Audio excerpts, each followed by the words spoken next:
안녕하세요. 전 은혜도 모르는 파렴치 않은 뼈아픈 말로를 두 눈으로 똑똑히 목격했던 30대 여성입니다. 물에 빠진 사람을 겨우 건져놓으니 보따리 내놓으라고 한다는 일이 저에게 일어날 줄이야 꿈에도 상상도 못했는데요. 직접 그런 상황을 대면하게 되니 정말 황당하고 어이가 없더라고요.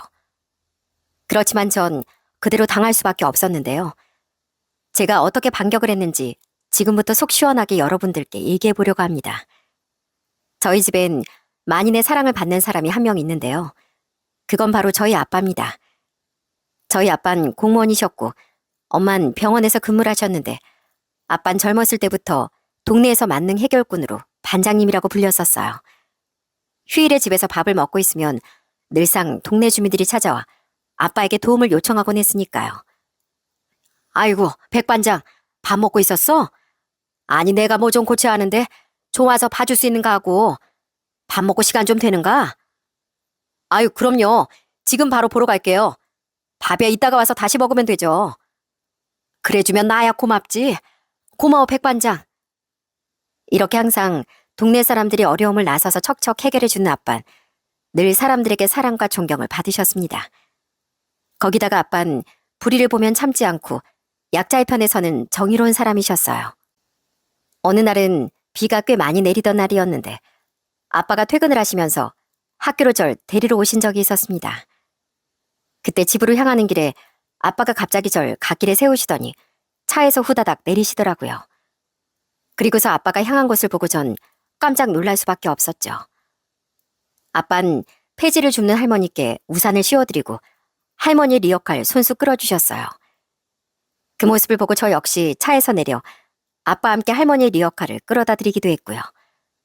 다시 차로 돌아왔을 땐 정말 옷이 홀딱 비에 젖어 있었죠. 그런 절 보면서 아빤 누구보다 따뜻하게 웃으시며 얘기를 하셨답니다. 아유, 우리 딸 비 맞아서 어쩌니? 아빠가 우리 딸 비 맞지 말라고 학교까지 데리러 간 건데. 괜찮아. 아빠도 양복 다 젖었잖아. 근데 아빠, 비가 이렇게 많이 오는데 어떻게 그렇게 차에서 바로 내려서 뛰어갈 수가 있어? 누가 상 주는 것도 아닌데. 동미야, 이 세상은 혼자 사는 게 아니야. 서로 돕고 도우면서 사는 거지. 동미 너도 뿌듯하지? 비록 옷은 다 비를 쫄딱 맞아 젖었지만 마음은 뿌듯하잖아. 그게 상이지 뭐. 그렇게 너털 웃음을 치며 제 머리를 쓰다듬어주는 아빠의 손길이 얼마나 따뜻하고 포근했는지 모릅니다.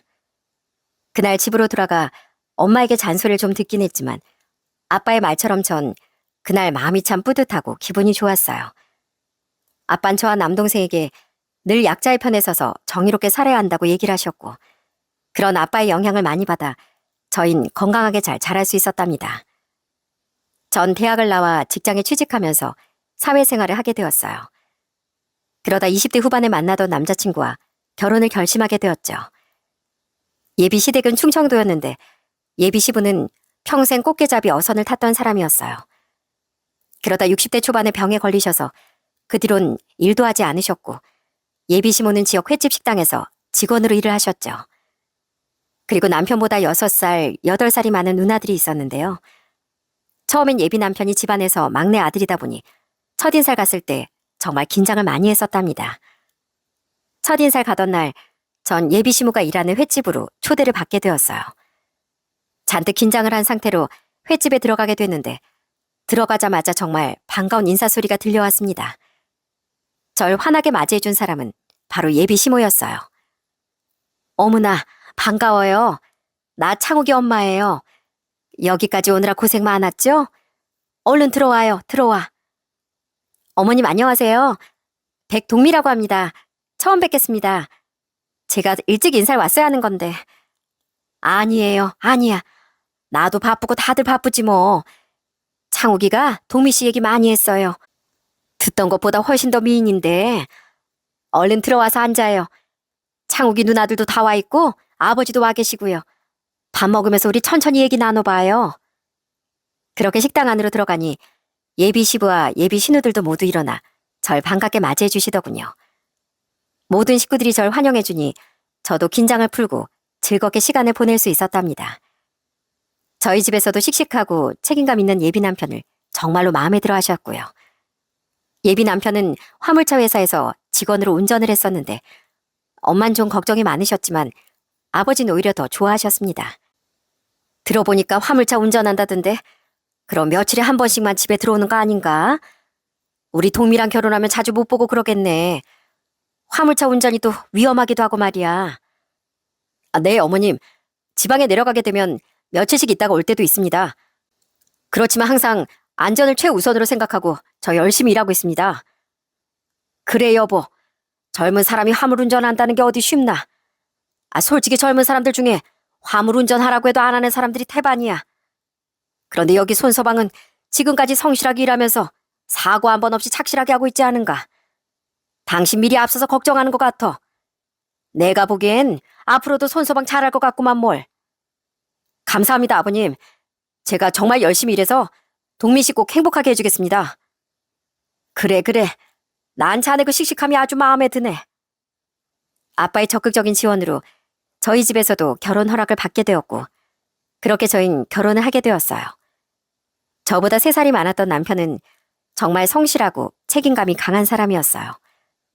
화물차 운전을 하시는 분들은 아시겠지만 한번 운전을 하게 되면 몇 시간 동안 내내 운전만 할 때도 많고 먼 지역으로 운송을 갈 때면 하차 시간 때문에 화물차 안에서 잠을 자야 할 때도 많잖아요. 그런 힘든 일을 하면서도 남편은 투정 한번 부리지 않고 정말 성실하게 일했답니다. 그리고 남편은 항상 저희 집에도 참 잘했어요. 어디 지방에 갈 때마다 그 지역의 특산물이라고 하면서 늘 가족들을 위해 사오곤 했으니까요. 거창에 가면 사과를 한가득 사와서 친정 시댁 식구들에게 나눠주기도 하고 옥천에 갈 때만 잊지 않고 제가 좋아하는 복숭아를 사오기도 했습니다. 늘 운송 시간에 맞춰 바쁘게 움직이다 보니 시간이 촉박할 때도 많지만 여유가 있을 때면 가족들을 위한 이런 소소한 선물도 남편이 잊지 않았죠. 결혼을 하고서 전 바로 임신을 하게 되었고 다음에 아들을 낳게 되었어요. 그러다 보니 남편은 전보다 더 큰 책임감을 느끼곤 했습니다. 며칠씩 지방에 갔다가 온 날에도 남편은 아들과 항상 시간을 보내더라고요. 그런 남편을 보면서 혹시라도 피곤하진 않을까 전 걱정스러운 말을 할 때도 있었어요. 여보, 아이 좀 내려놓고 쉬어. 당신 며칠 동안 통잠도 제대로 못 잤을 거 아니야. 피곤하지 않어? 방에 들어가서 잠깐 눈이라도 붙여. 내일 또 일찍 나가봐야 한다며. 난 우리 아들 보면 피로가 싹 날아가. 요 며칠 못 봐서 얼마나 보고 싶었는데. 아휴, 얼른 이 녀석 컸으면 좋겠네. 언제 아빠 하면서 오나 몰라. 언제 내가 제일 보고 싶다더니 아들 태어나니까 아주 아들 바보가 다 됐네. 에이, 무슨 소리야. 지금도 여전히 1순위는 당신이지. 여보, 내가 앞으로 더 열심히 일할게. 당신이랑 우리 아들 편하게 살 수 있게 내가 열심히 일해서 돈 많이 벌 거야. 남편은 항상 저와 아들을 위해 일을 한다고 했고 그런 남편에게 전 참 고맙고 미안하더라고요. 그런 남편에게 큰일이 벌어진 건 결혼 2년 만이었어요. 새벽에 잠이 들었는데 갑자기 울리는 핸드폰 소리에 화들짝 놀라 일어나 전화를 받게 되었죠. 그런데 그 전화를 받고서 전 바로 집 밖으로 뛰쳐나갈 수밖에 없었어요. 졸음운전을 하던 차가 갑자기 남편이 주행하던 차로로 끼어들게 되면서 이를 피하려던 남편이 벽면을 들이받고 크게 다치고 말았죠. 결국 남편은 병원에서 2달 동안 입원을 해야만 했습니다. 친정 시댁 식구들도 모두 깜짝 놀랐어요. 처음 병원에 병문안을 오셨던 시모는 남편 앞에선 아무렇지 않은 척 얘기를 하셨지만 병실 밖을 나오고선 제 앞에서 눈물을 많이 흘리셨답니다. 애미야, 우리 아들 화물차 운전 좀 못하게 하면 안 되겠니? 저렇게 다친 거 보고 나니까 앞으로 운전하는 거 어떻게 볼지 모르겠다. 들어보니 몸 다 낫고 나면 다시 일한다 하던데 네가 좀 알려보면 안 되겠니? 걱정 마세요, 어머님. 저희도 많이 고민하고 있어요. 남편도 지금까지 했던 일이 화물차 일이다 보니 그렇게 말하는 것 같아요. 아휴, 내가 정말 속상해서 말도 못하겠다. 애비 앞에선 꾹 참았지만 오는 내내 어찌나 심장이 벌렁벌렁 하든지 앞으로 또 사고가 안 날 거라는 보장도 없고 너나 어린 손주 생각하면 더 이상 일하는 건 어렵지 않겠어? 시모의 말처럼 저도 이런 걱정을 하지 않았던 건 아니었습니다. 평소에도 남편은 화물차 운전을 하면서 잠도 제대로 못 자고 화물차 안에서 쪽잠을 자고 그런 적도 정말 많았거든요. 늘 피곤을 안고 사는 남편을 보면서 언제고 사고가 날 수도 있겠다는 생각을 했었는데 정말로 큰 사고를 당하고 나니 더 걱정이 되더라고요. 그렇게 전 남편과 병원 생활을 하면서 정말 많은 대화를 나눴습니다. 처음엔 다시 화물차 일을 하겠다는 남편을 설득하고 다른 일을 해보는 건 어떻겠냐는 말을 꺼냈습니다. 그러자 며칠 동안 고민하던 남편이 저한테 슬쩍 얘기를 꺼내는 게 있었어요. 여보, 사실 나 예전부터 하고 싶었던 일이 있었는데. 하고 싶었던 일? 그게 뭔데? 그게 실은 나 화물차 일 시작한 것도 참치집 열고 싶어서였어. 나 전에 참치집에서 직원으로 일했던 거 말했었지? 거기서 한 2년 정도 일하면서 나중에 꼭 한번 참치집을 차리고 싶었거든. 배우긴 다 배웠는데 자금도 없고 도움받을 곳도 없다 보니까 자금 만들려고 화물차 운전 시작했던 거였거든. 이왕 이렇게 된 거 참치집을 한번 차려보면 어떨까 싶은데. 전 남편의 얘기를 듣고 곰곰이 생각을 해보게 되었어요. 사실 전에 남편과 연애하던 시절 남편이 참치집에서 일을 했었다는 얘기를 들었었거든요. 그때 능력도 인정받고 잘했다고 했는데 같이 일하는 사람들과 트러블이 생겨 그만두게 된 거였습니다. 당시엔 그냥 스쳐 지나가는 얘기라 별 생각을 하지 않았는데 남편이 이렇게까지 말을 하니 정말 한번 도전을 해보는 것도 좋을 것 같다 싶더라고요. 그렇지만 화물차 운전을 한 지도 오래됐고 참치집 일을 당장 시작하기엔 좀 걱정이 앞섰죠. 그래서 남편에게 한 가지 제안을 했습니다. 여보, 그러면 당신 지금은 참치 손질이나 이런 거 안 한 지도 오래됐잖아. 그러니까 우선은 다른 곳에서 일을 좀 해보고 당신 혼자 잘할 수 있겠다 싶을 때 하는 건 어떻게 생각해? 아, 그지? 내가 거기 그만둔 지 오래됐으니까 하긴 손이 좀 굳긴 했겠다. 당신 말이 맞는 것 같아. 바로 시작하기보단 다른 곳에서 먼저 배워보는 게 좋을 것 같긴 하다. 알았어. 내가 그럼 그때 알았던 사람들한테 한번 물어볼게. 그렇게 남편은 퇴원 후에 아는 사람이 운영하던 참치집에서 일을 시작하게 되었어요. 사실 거의 5년이 넘도록 화물차 운전을 하던 사람이라 그 감각이 빨리 돌아올까 싶은 생각을 했었어요. 그런데 남편은 정말 성실하게 열심히 일을 배웠고 거의 1년 만에 인정을 받게 되었어요. 하루는 남편이 일하는 참치집에 초대를 받아 남편이 직접 손질한 참치를 먹어본 적도 있었어요. 그때 먹었던 참치는 정말 맛있더라고요. 우와, 여보, 정말 맛있어. 진짜 이거 당신이 직접 손질한 거 맞아?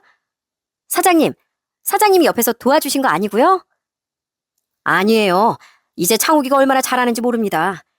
이젠 저 없어도 맡겨도 될 정도라니까요.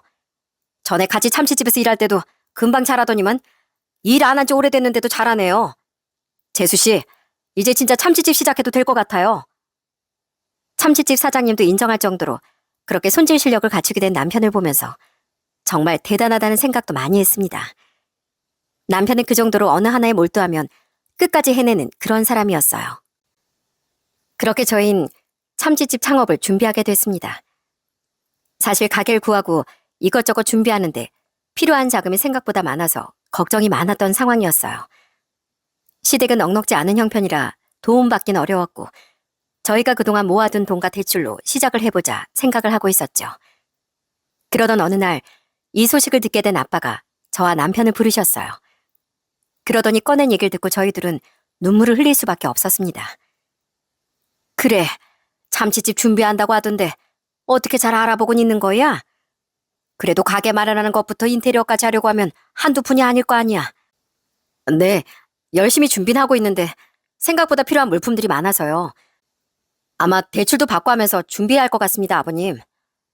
아유, 그래도 요즘 은행 이율이 장난이 아닌데. 그래서 말인데, 저 아빠 공무원연금 받고 있는 거 알지? 내가 알아보니까 이거 대출을 좀 받을 수 있더라고. 시중 이율이랑 비교했을 때도 더 좋은 것 같은데 이 아빠가 좀 도와주면 어떠냐? 네? 아버님, 정말요? 정말 도와주신다는 말씀이세요? 그래, 자네 한다면 하는 사람 아닌가. 내가 자네 지금 거 봤을 때 자네가 하는 일은 안 될 수가 없더라고. 자네 열정이면 분명 잘 될 거라고 생각하네. 그러니 열심히 해보게나. 대신 이자는 자네가 꼬박꼬박 잘 줘야 하네. 나중에 여유 있을 때 갚고. 아버님, 정말 감사합니다. 정말 감사합니다. 제가 진짜 참치집 운영하는 게 제 오랜 꿈이었거든요. 저 정말 열심히 해서 꼭 보답하겠습니다. 꼭 제가 보답할게요. 그렇게 저흰 아빠의 도움을 받고 참치집을 운영하게 되었습니다. 시댁에서도 아빠의 도움을 아시고선 얼마나 감사해하셨는지 모릅니다. 시모는 저희 친정아빠가 좋아하시는 생선까지 손수 마련해 친정으로 아예 보내주실 정도였어요. 사실 처음엔 참치집을 오픈하고 나서도 잘 됐던 건 아니었습니다. 진짜 파리만 날릴 때도 많았죠. 그렇지만 남편은 포기하지 않고 열심히 뛰어다녔어요. 처음엔 전단지를 만들어서 가게 앞뿐 아니라 동네 곳곳을 돌아다니며 홍보를 하기도 했습니다. 당시 저도 아들을 키우느라 일을 안 하고 있던 상황이었기에 남편의 일이 잘 되어야만 했습니다. 그래서 저 역시 옆에서 남편을 많이 도와주고 가끔씩 전단지 돌리는 걸 도와주기도 했죠. 심지어 컴퓨터도 잘 못했던 남편은 스스로 이것저것 정보를 배우고서 블로그 같은 인터넷 홍보도 배우고 열심히 그렇게 스스로 노력을 했어요. 그러면서 우여곡절도 참 많았답니다. 처음엔 마음만 앞서다 보니 참치 주문을 너무 많이 해서 나중엔 남는 참치가 너무 많아 정말 울며 겨자 먹기로 가족 회식을 한 적도 있었어요. 그때 그래도 아빠가 남편 길을 살려주려고 엄청 칭찬을 해주시기도 했죠. 우리 손서방 참치 손질이 이거 너무 깔끔한 거 아니야? 내가 그래도 참치집 어느 정도 가봤었는데 이렇게 깔끔하게 잘하는 곳은 내 손에 꼽네. 이렇게 실력이 좋은 걸 다른 사람들도 알아야 되는 건데. 말씀만으로도 감사합니다, 아버님. 아직은 제가 많이 부족하네요. 여기저기 홍보도 하고 있는데 아직 손님들이 많아지진 않는 것 같습니다. 죄송합니다. 아니야, 아닐세. 자네 실력이면 입소문 나는 거 금방이지 뭐. 한번 입소문 나기 시작하면 아마 여기 발 디딜 틈 없이 바쁠 거야. 나중에 바쁘기 시작하면 이렇게 가족들 다 같이 모여 밥 먹는 시간도 없을 거라 아마. 내가 보기엔 자네 분명 더 바빠질 걸세. 정말 아빠의 칭찬을 받고 나서부턴 슬슬 남편의 참치집은 손님들이 많아지기 시작했습니다. 그러면서 식당을 오픈한 지 2년 후부턴 진짜 대박이 나기 시작했어요. 저도 남편이 그동안 얼마나 열심히 했는지 알기 때문에 그 부분은 저도 인정합니다. 진짜 저녁 시간대면 눈코 뜰 새 없이 바쁘다 보니 제가 간간히 가서 도와준 적도 있었어요. 설거지부터 서빙까지 도와주면서 마감때까지 일을 하고 남편과 돌아올 때면 지치긴 해도 정말 뿌듯하고 기쁘더라고요. 여보, 고마워. 오늘 진짜 바빴는데 당신 덕분에 그래도 일이 좀 수월했어. 진짜 고마워. 많이 힘들었지? 내내 설거지만 하고 허리 아프겠다. 아니야. 오늘 당신 도와주러 가니까 당신이 얼마나 힘들게 일하는지 알겠더만. 진짜 고생이 많아, 여보. 근데 당신 표정이 왜 이렇게 좋아? 요즘 당신 피곤한데도 기분 좋아 보이네.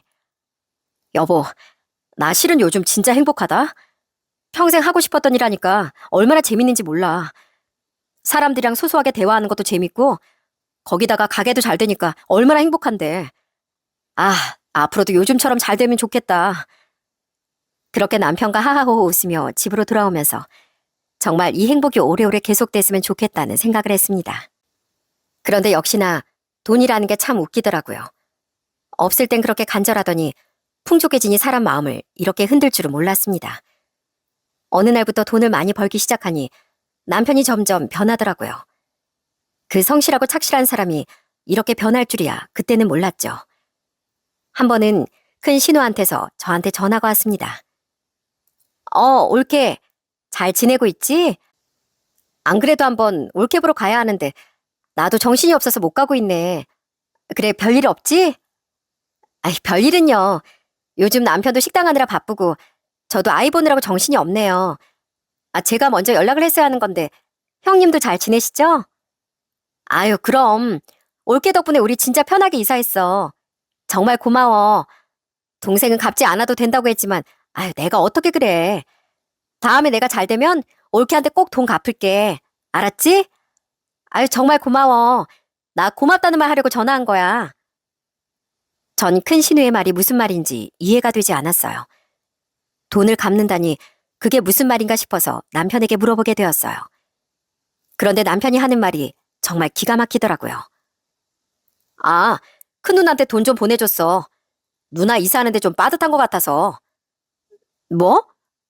얼마나? 얼마나 보내줬는데 형님이 돈을 갚는다고 그래. 1,500만 원. 뭐? 1,500만 원?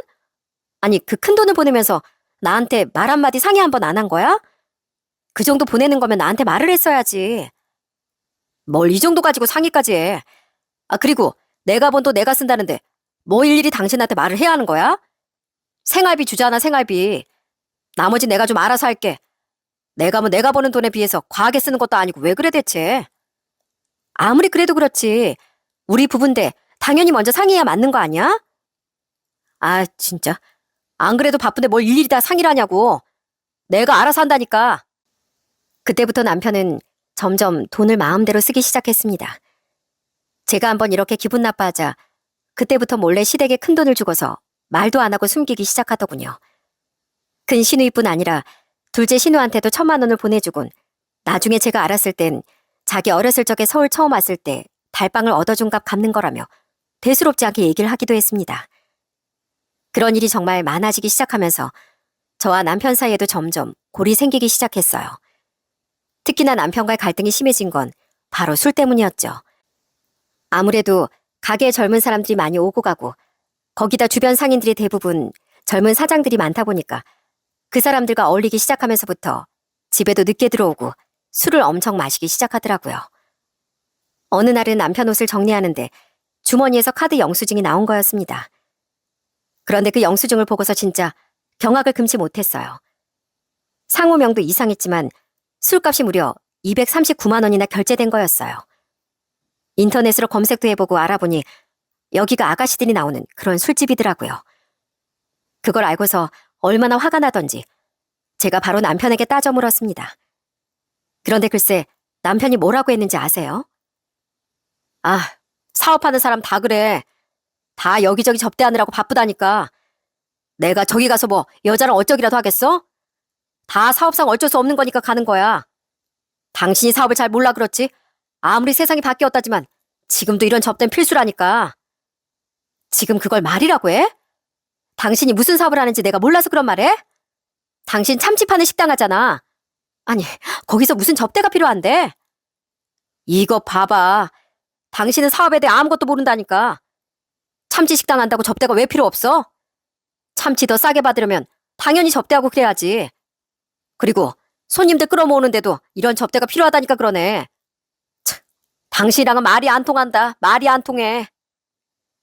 정말 말도 안 되는 소리로 변명하는 꼴을 보고 있자니 제 속이 아주 터질 것만 같더라고요. 이런 와중에 친정에선 남편 가게가 잘 되는 걸 엄청 축하해주고 남편을 더 챙겨주려고 하시더라고요. 하루는 엄마한테서 전화가 왔는데 엄청 기뻐하면서 저한테 얘기를 하시는 거 있죠? 어머, 동미야. 아까 전에 손서방 식당 가보니까 사람이 아주 미어 터지더라. 밖엔 대기주도 서 있고. 아니, 어떻게 가게가 그렇게 잘 된다니. 잘 됐다, 잘 됐어. 역시 손서방이라면 잘할 줄 알았어. 아까 사실 아빠랑 같이 가서 참치 먹을까 하다가 너무 바빠 보여서 손서방도 못 보고 왔지 뭐니. 아빠가 얼마나 좋아하시는지 알아? 아, 그래? 그래도 남편 얼굴은 보고 오지 그랬어. 아유, 아니야. 바쁜데 무슨. 근데 그렇게 바쁘면 우리 손서방 힘들겠다 얘. 엄마가 뭐 한약이라도 지어줄까? 저렇게 바쁘게 일하면 체력도 떨어지고 힘들 텐데. 아니면 안마기라도 하나 사줄까? 바쁘면 좋은데 우리 손서방 힘들까 그게 걱정이야. 보양식이라도 좀 챙겨서 보낼 테니까 네가 손서방 좀 챙겨줘. 알았지? 진짜 자기 자식처럼 챙기는 부모님을 보면서 전 어떤 상황인지 부모님께 털어놓지도 못하겠더라고요. 이런 제 마음을 아는지 모르는지 남편은 계속해서 시댁만 챙기고 저희 친정집은 챙기지도 않았어요. 매번 바쁘다는 핑계로 친정에도 잘 가지 않으려고 하고 쉬는 날에도 피곤하다며 저와 애만 친정으로 보내곤 했습니다. 그럼에도 불구하고 저희 친정에선 남편을 이해하고 보듬었어요. 그때까지만 해도 남편을 어떻게든 이해해보려고 저도 노력을 했습니다.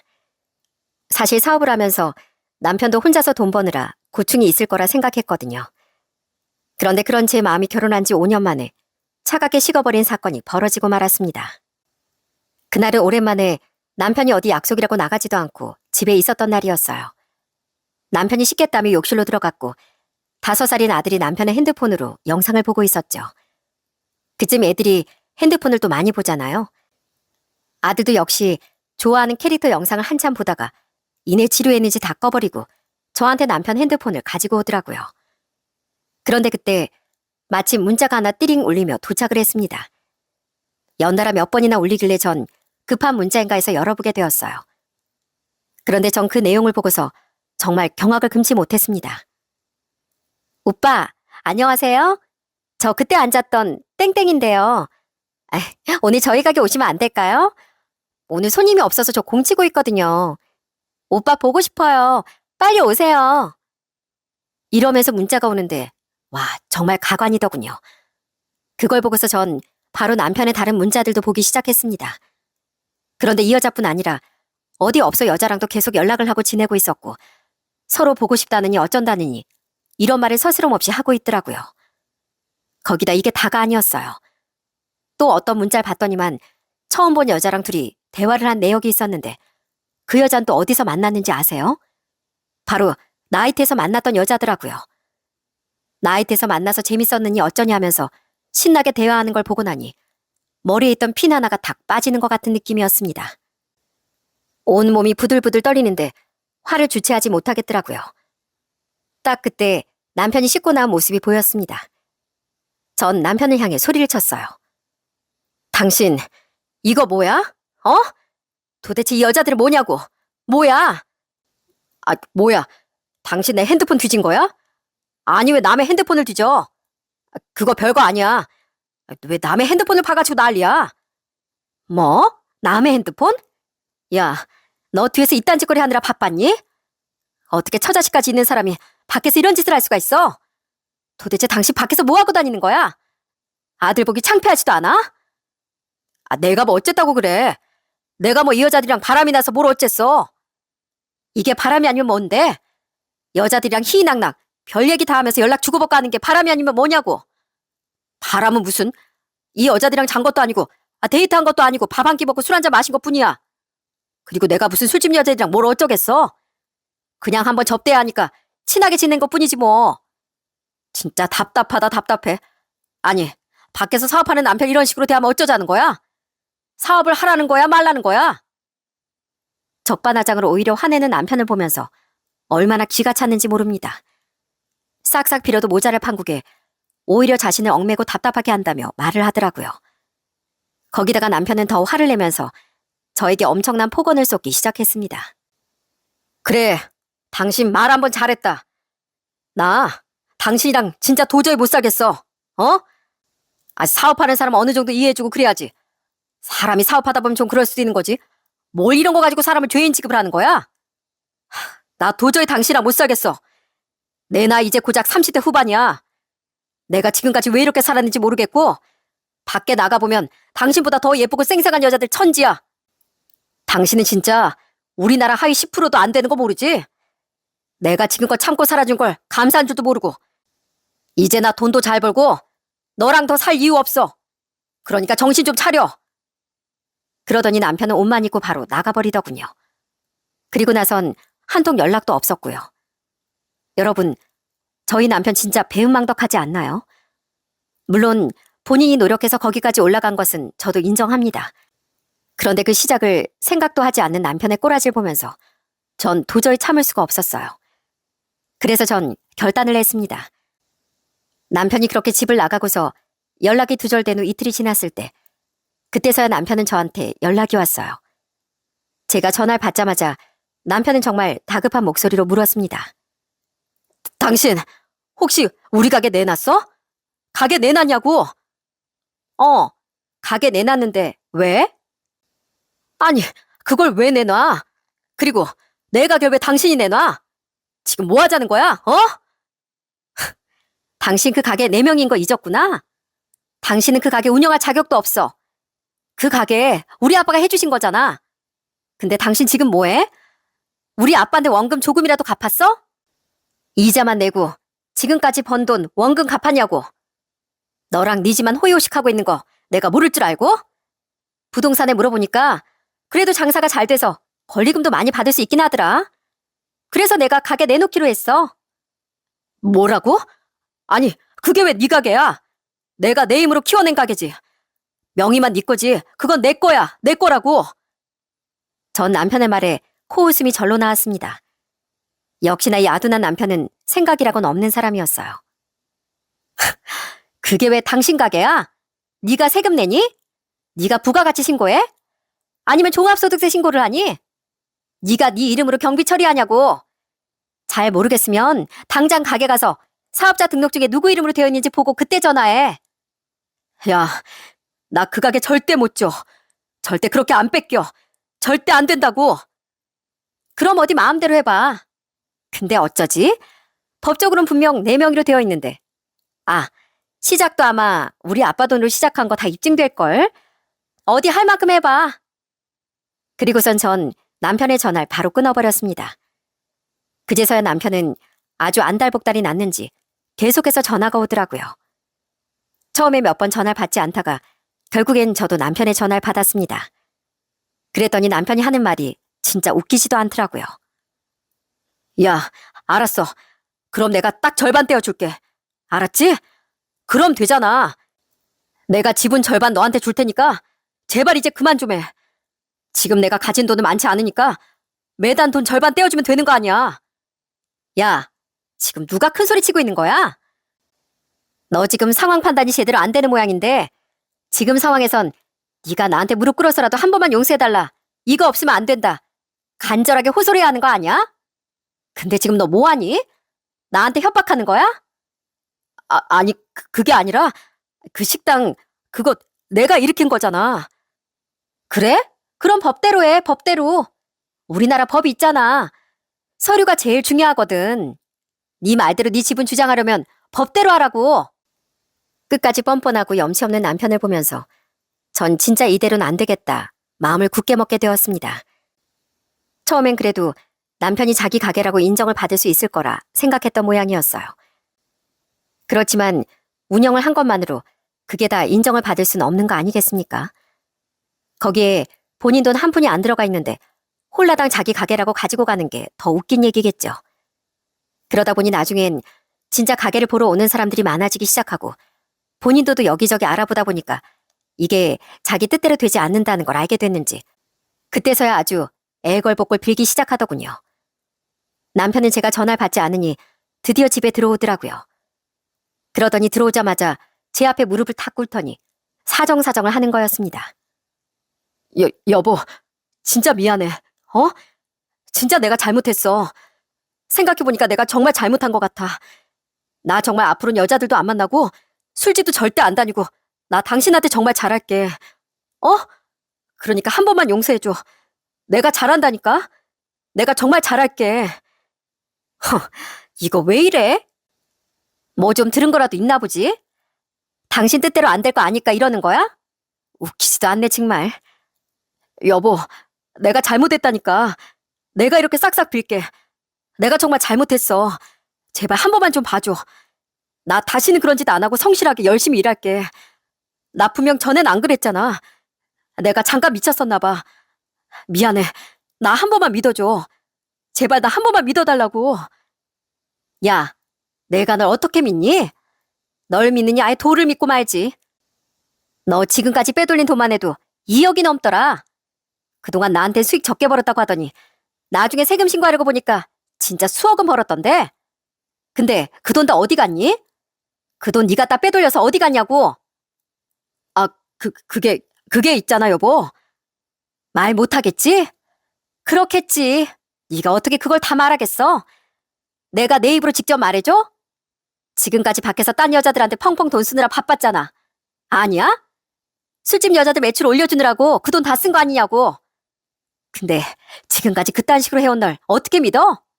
야, 됐고. 넌 이제부터 끝이야. 우리 인생에서 아웃이라고, 아웃. 그렇게 전 애원하는 남편을 밖으로 내쫓아버렸습니다. 솔직히 저도 참 속상하고 힘들기도 했어요. 사실 남편은 제가 남편 인생의 첫 여자였거든요. 그러다 보니 평생을 저밖에 모르고 살 거라고 생각했는데 정말 늦바람이 무섭다고 이럴 줄은 꿈에도 상상을 못했네요. 만약 연애할 때 이런 모습을 알았더라면 전 절대 남편이랑 결혼할 생각도 안 했을 겁니다. 그런데 연애할 땐 누구보다 성실하고 착했던 사람이었는데 저라고 처음엔 이렇게 냉정하게 굴었겠나요? 그런데 저한테 보여준 수익에 비해 세금이 너무 많이 나오니까 알아보게 됐는데 정리하다 보니 남편이 그동안 빼돌린 돈으로 술집이고 유흥이고 죄다 펑펑 써제끼면서 정말 지멋대로 마음대로 살았던 걸 알게 됐습니다. 그 내역까지 다 알고 나니까 있는 정 없는 정 다 떨어질 수밖에 없더라고요. 그렇게 가게는 처분을 하기로 결정을 하게 되었고 처음엔 좀 소란이 있긴 했습니다. 남편은 끝까지 상황을 받아들이지 못하고 가게 정리할 때 와선 아주 난리를 피웠거든요. 여기 내 가게예요. 왜 멋대로 들어와서 가게 보시는데요? 여기 내 가게입니다. 나한테도 지분이 있다고요. 네? 아니, 여기 이사장님 가게 아닌가요? 아니, 도대체 누구 말이 맞는 거예요? 제 가게 맞아요. 이쪽은 그냥 가게 운영하신 분이고 제 거 맞습니다. 여기 서류요. 사업자 등록증도 제 이름으로 되어 있고 세금도 저한테로 신고되어 있는 거 보이시죠? 제 가게 맞습니다. 그러니까 저랑 얘기하시면 돼요. 아, 진짜. 그렇게 끝까지 진상을 피웠던 남편도 결국엔 자포자기한 심정으로 있더라고요. 그렇게 가게는 팔리게 되었고 정말 권리금도 많이 받고 정리를 했답니다. 그래도 가게를 팔게 되니까 이혼 소송을 하면서 남편은 자기 몫을 달라면서 엄청 주장을 하더라고요. 법원에서 결국엔 남편의 지분도 어느 정도 인정이 되어 재산 분할할 때 가게 몫을 어느 정도 나눠줄 수밖에 없었죠. 그렇지만 남편에게 뭐 얼마나 지분이 있었겠습니까?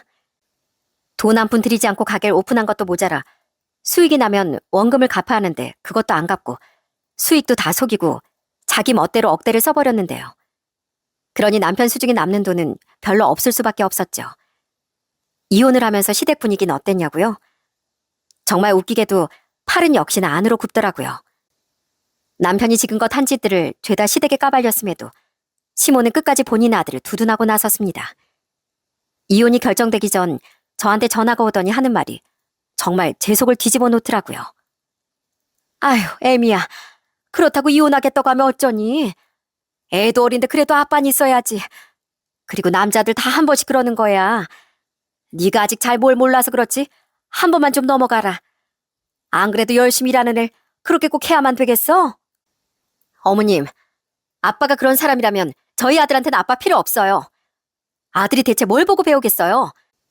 돈 벌려면 그렇게 뒤에서 여자 만나고 술 퍼마시고 돈 펑펑 쓰고 그래야 되는 걸 배우면 좋으시겠어요? 전 용서 못합니다. 이렇게 된 건 네 탓도 있다. 네가 이렇게 독하게 나오니까 애비가 밖으로 마음이 도는 거 아니겠니? 네가 좀 사근사근하게 애비 좀 챙겼으면 걔가 그랬겠어?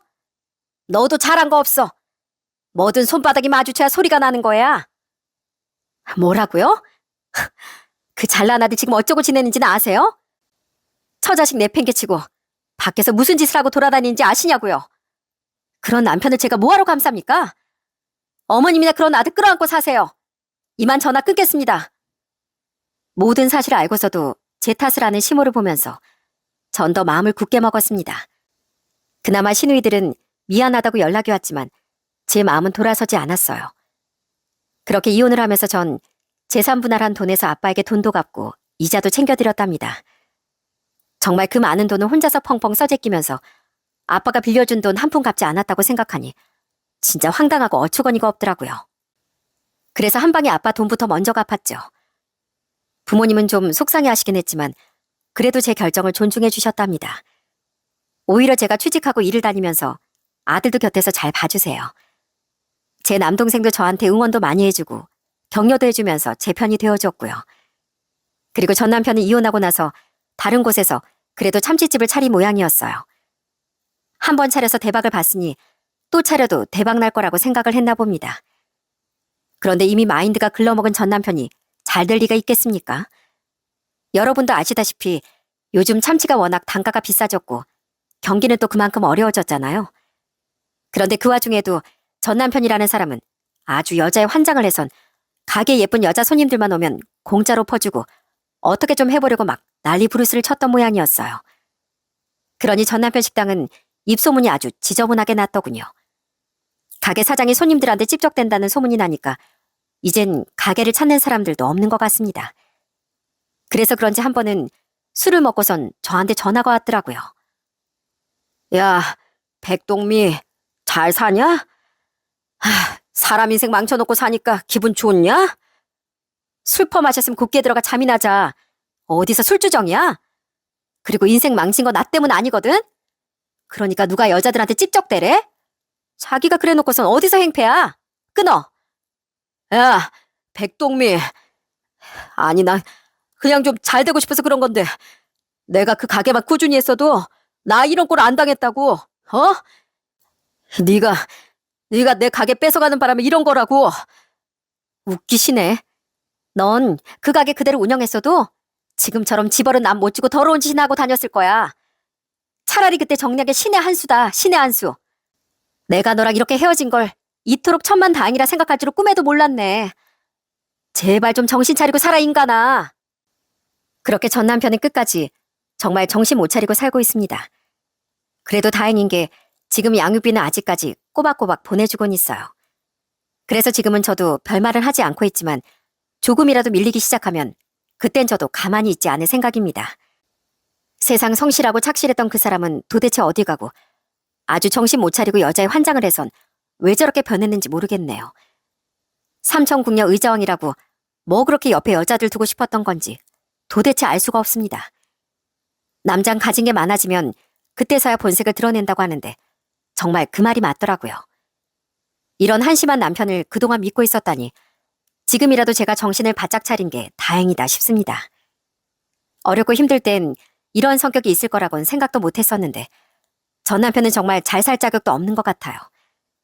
제발 좀 정신 차려서 똑바로 인생을 살아갔으면 좋겠다는 생각뿐이네요. 아빠의 그런 도움을 그때만 고마워하고 나중엔 감사한 마음도 갖지 않았던 남편처럼 세상엔 배은망덕한 사람들이 너무 많은 것 같아요. 사실 온정을 베푸는 사람들은 보답을 받을 거란 생각으로 베푸는 게 아니잖아요. 그러다 보니 받은 사람들도 이걸 다시 되돌려주지 않아도 된다고 생각을 하는 것 같아요. 그렇지만 중요한 건 내가 되갚지 않더라도 감사한 마음만큼은 잊지 않는 거라고 생각합니다. 이곳 사연들을 볼 때도 가끔씩 은혜를 잊고서도 고마운 마음은커녕 오히려 적반하장으로 나오는 사람들이 종종 나오는데 그때마다 정말 어찌나 열불이 터지는지 몰라요. 그나마 세상엔 또 그런 사람들이 결국엔 벌을 받게 되니 그래도 다행인 것 같고요. 지금 저희 부모님은 은퇴하시고 남동생과 함께 봉사도 자주 다니시고 다른 사람들 위해 온정을 베풀고 계시답니다. 그런 부모님과 남동생을 볼 때마다 참 대단하다는 생각도 많이 해요. 아빠가 제가 어릴 때부터 하셨던 말씀처럼 세상은 혼자서만 살아가는 게 아닌 것 같습니다. 서로 더불어 도움을 주고 또 도움을 받으면서 그렇게 사는 게 세상사가 아닌가 싶어요. 아무리 요즘은 개인주의가 많다지만 결국엔 더불어 살아가는 게 맞는 것 같습니다. 그러니 여러분들도 이웃과 주변 사람들과 함께 서로 나누고 베풀며 행복하게 살아가 보시는 건 어떨까요? 제 사연은 여기서 마치도록 하겠습니다. 지금까지 제 긴 이야기 들어주셔서 정말 감사합니다. 여러분들의 하루가 늘 행복하시길 바랄게요.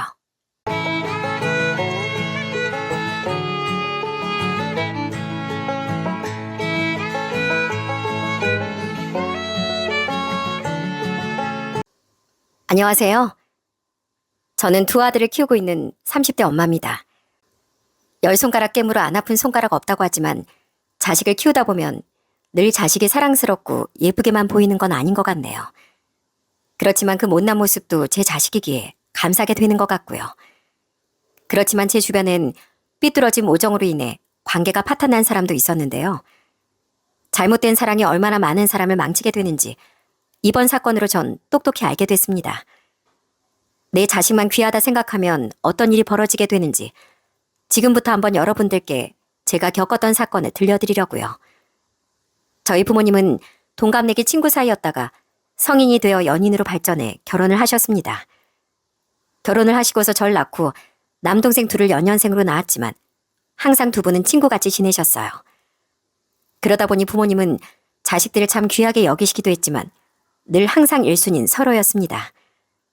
아빠는 엄마를, 엄마는 또 아빠를 제일 먼저 챙기시곤 했거든요. 평생 단짝 친구처럼 그렇게 지내는 부모님을 보면서 자라 그런지 전 그런 결혼을 꿈꾸곤 했습니다. 그렇지만 성인이 되어서 한 연애는 저희 부모님처럼 마냥 행복하고 즐거웠던 건 아니었어요. 그러다 보니 전 결혼에 대한 생각이 점점 줄어들고 있었습니다. 그러다 제가 30대 초반이었던 어느 날 아는 지인이 소개를 해주겠다며 저보다 2살이 많은 한 남자를 만나게 되었어요. 전 그 사람과 이렇게 인연이 이어질 거라곤 생각도 못 했었는데요.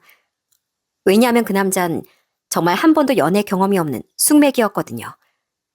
분명 소개팅 자리인데도 말도 제대로 없고 가만히 앉아만 있길래 처음엔 저한테 관심이 없는 줄 알았습니다. 그런데 첫 만남 이후 이 남자가 자꾸만 저한테 연락이 오는 거였어요. 그러다 한번 자신이 하고 있는 중국집에 놀러 오라며 연락이 왔길래 가보게 됐습니다. 그런데 그 중국집에 딱 가보고 나서 제 마음이 바뀌게 되었죠. 가게 마감 시간에 맞춰 도착한 그곳에서 보게 된 그 남잔 제가 알던 그 숙맥이 아니었더라고요. 혼자서 척척 집중해서 요리를 하는데 정말 그 모습이 멋져 보이더군요. 거기다가 마감을 하고 절 위에 만들어준 요리를 맛보고선 정말 깜짝 놀랄 수밖에 없었답니다. 제가 먹어봤던 중국 음식 중에서도 정말 손에 꼽힐 정도로 맛있었어요. 그날 그 남자의 중국집에서 늦은 시간까지 술 한 잔을 마시며 얘기를 나눴는데 그 사람의 인생살 듣고서 정말 너무 놀랄 수밖에 없었죠. 정말 영화에서나 볼 법한 인생을 살아왔더라고요. 그런데 어떻게 중국 음식을 하게 되신 거예요? 사실 저 대학을 못 나왔습니다. 고등학교 졸업하고 빨리 자립하고 싶어서 나오자마자 중국집에 취업을 했거든요. 중국집에서 10년 넘게 일을 하면서 배운 걸로 30살에 개업을 한 거예요. 와, 진짜요? 대단하시네요. 30살에 이렇게 자기 가게 차리는 사람이 몇이나 되겠어요. 감사합니다. 사실 어떻게든 잘 살아보려고 앞만 보고 지금껏 일만 하다 보니 연애라곤 제대로 해본 적이 없네요. 제가 많이 답답하시죠? 계속 연락을 하고 싶은데 제 마음을 어떻게 얘기해야 할지 몰라서 오늘 이렇게 초대한 겁니다. 그날은 정말 그 남자의 진심을 제대로 알 수 있었어요. 그렇게 그날을 시작으로 전 그 남자와 연애를 시작하게 됐습니다. 남자친구는 연애를 하면서도 진짜 이 정도로 사람이 순진하고 착한가 싶을 정도로 너무 저한테 잘해주더라고요. 그렇지만 역시나 연애 한번 안 해본 사람과의 연애는 우여곡절이 참 많았습니다. 심지어 1년 연애라고서 결혼을 결심했을 때도 남자친구는 저한테 얘기도 꺼내지 못하고 혼자 전전긍긍 고민만 하고 있는 걸 제가 바로 눈치채서 먼저 프로포즈를 했을 정도였어요. 물론 답답하긴 했지만 누구보다 자신의 일을 사랑하고 열정적으로 임하는 남자친구와 함께라면 제 미래도 이렇게 밝을 거라고 생각했거든요. 그렇게 결혼을 결심하고서 양가 인사를 가려고 했었는데 어느 날 남자친구가 저한테 조심스럽게 얘기를 꺼내는 거였어요. 도대체 무슨 말을 하려는 걸까 싶었던 그때 남자친구가 하는 말을 듣고서 전 너무나 놀랄 수밖에 없었습니다. 실은 지금 내 어머니 친어머니가 아니셔. 뭐? 친어머니가 아니라고? 그럼 새어머니이신 거야? 아, 그게 아니라 사실은 지금 어머니 내 큰어머니셔. 친아버지가 내가 7살 때 사고로 돌아가시고 나서 친어머니가 날 할머니 댁에 놓고 도망가 버렸거든. 그때 이후로 큰아버지, 큰어머니가 날 걷어서 키워주셨는데 큰아버지 내가 13살 때 사고로 돌아가시고 그 뒤론 큰어머니가 날 키워주셨어. 여태껏 이런 얘기를 한 번도 한 적이 없었기 때문에 전 너무나 충격적이었어요. 사실 연애를 하면서 생각해보니 부모님 얘기를 그다지 많이 하지 않았던 게 딱 떠올랐습니다. 아버지가 어릴 적에 돌아가셨다는 건 알고 있었는데 그때는 그냥 가정사니까 얘기를 하지 않는 거구나 생각을 했었거든요. 그런데 더 충격적인 진실이 있었다는 게 너무 놀라웠습니다. 그렇지만 한편으론 그런 가정사가 있음에도 불구하고 어떻게든 스스로 이겨내려고 노력한 남자친구가 정말 대단하다는 생각이 들었어요. 그래서 이런 것쯤은 크게 문제가 되지 않을 거라고 생각을 했었죠. 그렇게 양가 인사를 가게 되었는데 예비 시모는 생각보다 쿨하신 분이었어요. 결혼을 하겠다고 하니 단박에 허락을 해주시더라고요. 그래서 처음엔 참 좋으신 분이라고 생각했습니다. 그리고 저희 집에선 남자친구를 너무나 마음에 들어 하셨고 그렇게 저흰 결혼을 하게 되었어요. 그때가 제가 32살이었고 남편의 나이가 34살이었어요. 양가 도움 없이 저희 스스로 신혼살림을 차리고 결혼 생활을 시작하게 되었는데 사실 좀 넉넉하고 여유로웠던 건 아니었습니다. 그렇지만 남편과의 결혼 생활은 참 행복했어요. 결혼과 동시에 전 임신을 하게 되었는데 남편은 임신한 절 얼마나 살뜰하게 챙겼는지 모릅니다. 제가 만삭 때가 겨울이었는데 그때 제가 아마 잠을 자다가 잠결에 춥다고 얘기를 했던 것 같네요. 그랬더니 남편이 바로 일어나 따뜻한 물주머니를 챙겨서 제 품에 안겨주곤 다리엔 수면 양말을 신겨주기도 했습니다. 그런 남편의 행동이 어찌나 고맙고 감사하던지 눈물이 다 나더라고요. 여보, 고마워. 잠든 지 얼마 안 됐지? 오늘 마감 늦게 끝났다면서 괜히 내가 깨웠나 보네. 아니야, 당신 좀 추웠어? 어때? 지금은 좀 괜찮아? 얼른 다시 자. 우풍이 있어서 그런가 바람 부니까 좀 공기가 차네. 내가 쉬는 날에 커튼 하나 더 달아줄게. 오늘은 이거 따뜻하게 안고 자. 남편이 챙겨준 따뜻한 물주머니도 너무나 포근했지만 누구보다 다정한 남편의 마음이 전 더 포근했던 것 같습니다. 그렇게 행복한 임신 기간이 지나고서 첫째 아들이 태어났을 땐 남편이 또 얼마나 좋아했는지 몰라요. 본인도 일을 하면서 피곤하고 지칠 텐데도 새벽 수유는 저보다 더 빠릿빠릿하게 일어나 수유를 할 때도 많았답니다. 참 어떻게 이런 남편을 만났는지 그저 고마울 뿐이었어요. 그러다 점점 아이가 크면서 남편의 중국집도 점점 입소문이나 잘 되기 시작했습니다. 그러다 보니 남편이 직원을 한 명 뽑아야 될 것 같다며 얘기를 꺼내는 거였어요. 그런 남편의 말에 전 바로 제안을 했습니다. 여보, 그러지 말고 내가 거기 가서 일하는 건 어때? 이제 우리 아들도 좀 컸으니까 내가 가서 홀 보고 당신이 주방 담당하면 좀 수월하지 않겠어? 당신이? 정말 괜찮겠어? 아이도 보고 그러려면 힘들잖아. 아이, 괜찮아. 직원 한 명 더 뽑으면 되지. 당신 무리하지 마. 아니야. 당신 한 푼이라도 더 벌어보려고 지금까지 직원도 안 쓰고 혼자 아등바등한 거 내가 다 아는데 우리 둘이서 같이 하면 돈도 더 빨리 모을 수 있잖아. 엄마가 마침 아이도 같이 봐주신대. 이럴 때 우리 열심히 돈 벌어야지. 그렇게 첫째 아들이 돌 쯤부터 전 친정에 아이를 맡기고서 남편과 함께 중국집 일을 하게 되었어요. 진짜 그땐 하루하루 정신없이 일을 했던 것 같네요. 오픈을 하자마자 밀려오는 주문을 정신없이 해결하다 보면 어느새 오후 3시가 되고 한숨 돌리려고 하면 금방 저녁 시간이 될 때가 많았습니다. 하루에 정말 바쁠 땐 앉을 새도 없이 하루 종일 서 있을 때도 정말 많았어요. 마감을 하고 난 후엔 온몸이 뻐근하고 지칠 때도 많았지만 하루 매출을 확인할 때마다 너무나 뿌듯하고 기뻤습니다. 그리고 남편은 저희 친정에도 정말 잘했어요. 특히나 저희 첫째 아이를 봐주시면서 고생하시는 저희 부모님을 누구보다 잘 챙겼습니다. 저희가 월요일에는 중국집을 쉬었는데 그날은 항상 저희 친정에 가서 밥을 먹곤 했어요. 그때마다 남편은 온갖 중국 음식을 잔뜩 해서 가지고 가곤 했고요. 아이고, 양서방. 오늘도 이렇게 많이 해오면 어떡해. 아휴, 많이도 해왔네. 이걸 언제 다 했어 그래. 새벽부터 일어나서 요리한 거야? 그냥 오라니까 그러네. 아닙니다, 장모님. 저 이거 금방 해요. 장모님 좋아하시는 팔보채도 해왔어요. 오늘 장모님 장인어른이랑 한잔하려고요. 역시 우리 양서방 덕분에 매번 우리가 이렇게 포식한다니까. 고맙네, 양서방. 아이, 아닙니다.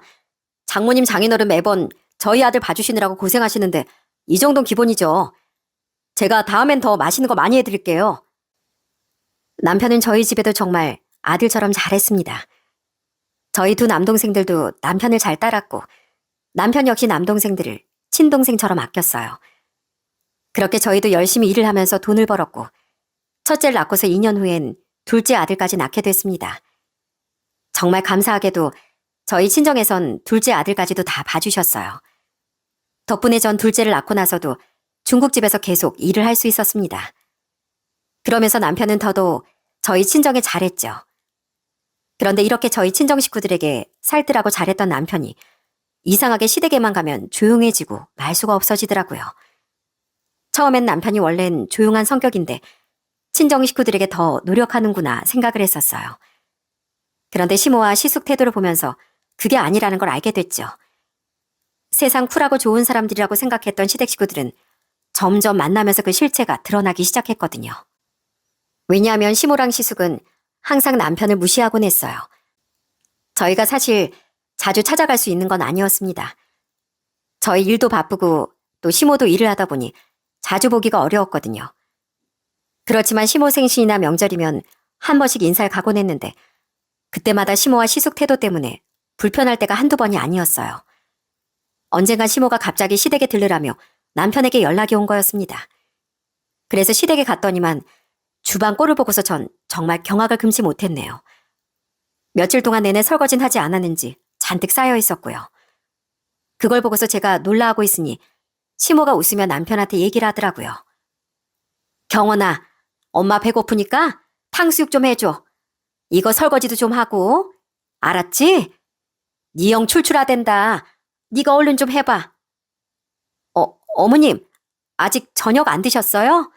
벌써 10시가 넘었는데요. 밥은 먹었는데 출출해서 경원이 부른 거야. 근데 넌 왜 왔니? 경원이 일 좀 거들어 주려고? 잘 됐다 너. 안 그래도 할 일 많았는데 니들 둘이서 하면 되겠네. 그러면서 그 저녁에 이것저것 저와 남편에게 시키는데 이상하게 거실 소파에 누워 TV를 보고 있는 시숙에겐 시모가 한마디도 안 하는 거였어요. 그래서 제가 시숙에게 뭘 부탁하니 갑자기 시모가 화들짝 놀라며 얘기를 하는 거였어요. 아주버님, 거기 앞에 있는 그릇이랑 과자 봉지 좀 치워야 할 것 같아요. TV만 보지 마시고 와서 같이 치워요. 어머 얘, 그냥 둬. 제가 무슨 청소를 한다고 그래. 우리끼리 얼른 치우면 되지. 넌 다른 거 하지 말고 저기 저쪽 가서 치우거라. 네? 아니 아주버님도 같이 치우셔야죠. 이거 아주버님이 드신 거 아니세요? 아니 내가 한다니까 그러네. 됐으니까 넌 저기 가서 이거나 치워. 그러면서 제 등을 떠미는데 끝까지 시숙은 일어나지도 않고 시선은 TV에만 고정돼 있더라고요. 그 모습을 보면서 참 이상하다 싶었습니다. 이상하게 시모는 시숙이라면 어와둥둥 애지중지했고 남편은 마치 가정부를 부리는 것처럼 이것저것 자연스럽게 시키더라고요. 처음에 이 모습이 좀 이상하다 싶어 남편에게 물어보기도 했습니다. 그런데 남편은 또 대수롭지 않게 얘기를 하길래 그냥 시댁 분위기가 이런가 보다 생각을 했었죠. 하루는 시숙이 오랫동안 취업을 못하다가 일을 시작하게 되어 같이 축하하는 자리를 만들게 되었어요. 저희 중국집에 오셔선 새벽 늦게까지 시숙이랑 시모가 술을 마시는데 전 그 자리를 얼른 정리하려고 했습니다. 그런데 시모의 태도가 참 웃기더군요. 아주버님 내일부터 출근하시는 거 아니세요? 일찍 일어나셔야 할 텐데 늦게까지 무리하시는 것 같아서요. 그럼 이제 자리 좀 정리할까요? 대리 불러드릴게요. 아유, 됐어요, 재수씨. 나 아직 젊다니까. 아침에 쌩쌩하게 일어나서 출근할 수 있다고요. 딱 한 병만 더 마시고 가야지. 그래, 얘. 우리 큰애가 얼마나 체력이 좋은데. 그나저나 니네 늦게까지 원래 손님들 많아야 하는 거 아니냐? 어째 우리 오고 나서 손님이 하나도 없다니. 어머님이랑 아주버님 오신 시간이 마감때라 손님들이 없었어요. 그 전까진 손님들이 많아서 저희도 정신이 하나 없었다니까요. 그래? 너 괜히 그런 말 하는 거 아니야? 우리 대원인 이제 직장 다니면서 꼬박꼬박 월급 나오니까 안정적이지만 니들은 이렇게 꼴랑 작은 가게 하면서 매출 올려야 하니? 하루하루 불안하겠다 얘. 이래서 사람이 월급을 받으면서 살아야 된다니까. 난 여기 와서 손님이 하도 없어서 놀랐잖니. 솔직히 수년간 백수로 지냈던 시숙이 진짜 겨우 취직을 해서 이제야 일을 하게 됐는데 시모가 이런 식으로 말을 하니 정말 어처구니가 없더라고요. 그런데 더 웃긴 게 뭔지 아세요? 그날 술을 잔뜩 마신 시숙이 결국 다음날 출근을 하지 못했다는 거였어요. 그렇게 자신만만해 하더니 집에 가선 술에 취해 일어나지도 못하고 출근도 못해서 잘리고 말았다는 소식을 듣고 얼마나 황당하던지 모릅니다. 그런 와중에도 시모는 시숙을 감싸느라 바빴어요. 일도 하지 않고 노는 시숙까지 책임져야 하니 시모는 60대에도 일을 그만두지 못하고 식당에 다니곤 했습니다. 그렇지만 이제 70이 다 된 사람을 어떤 식당에서 일을 시키겠습니까? 하루는 다니던 식당에서 그만 나오라고 연락이 오자 시모가 저희 중국집에 찾아온 적이 있었어요. 그러더니 갑자기 행줄 들고서 테이블을 닦으며 저희한테 얘기를 하는 거였어요. 얘들아, 이거 봐라. 내가 그래도 식당 경력만 수십 년이야. 니들 이번에 새로 직원 구하려고 한다며? 잘 모르는 사람 데리고 와서 일 시키는 것보다야 아는 사람 일 시키는 게 더 낫지 않겠어? 내가 여기 와서 일하마. 내가 직원으로 일할 테니까 날 고용해줘. 네? 어머님, 근데 저희 좀 바빠서요. 바쁠 땐 진짜 앉을 새도 없이 계속 움직여야 돼요. 그래서 어머님 힘드실 것 같은데요. 아이, 그거 뭐 힘들 게 뭐가 있니? 식당 일이 다 거기서 거기지. 나도 그리고 무거운 뚝배기 이런 것도 다 날라봐서 내가 힘은 좋아. 경원이 너도 알잖니? 엄마 어릴 때부터 식당에서 일했던 거. 내가 또 빠릿빠릿하게 일도 잘해서 한 곳에서 오래 일했지 뭐. 그러니까 나 한 번만 써봐. 내가 정말 열심히 일하마. 처음엔 저나 남편이나 다 반대를 했지만 시모의 간곡한 부탁을 거절할 수가 없었어요. 그래서 결국 시모는 저희 중식당에서 일을 하게 됐습니다. 그런데 점점 시모의 행동 때문에 불쾌할 때가 많아지기 시작했어요. 한 번은 바쁜 시간대에 시모가 본인 지인들이라며 사람들을 우르르 데리고 온 적이 있었답니다. 그땐 다른 손님들을 맞이하느라 정신이 없어 몰랐어요. 그런데 거의 홀 테이블 반 정도를 차지하고 있었던 시모 지인들이 나가고 난 후에 보니까 그분들이 글쎄 결제를 하지 않은 거였습니다. 전 화들짝 놀라 시모에게 얘기를 했어요.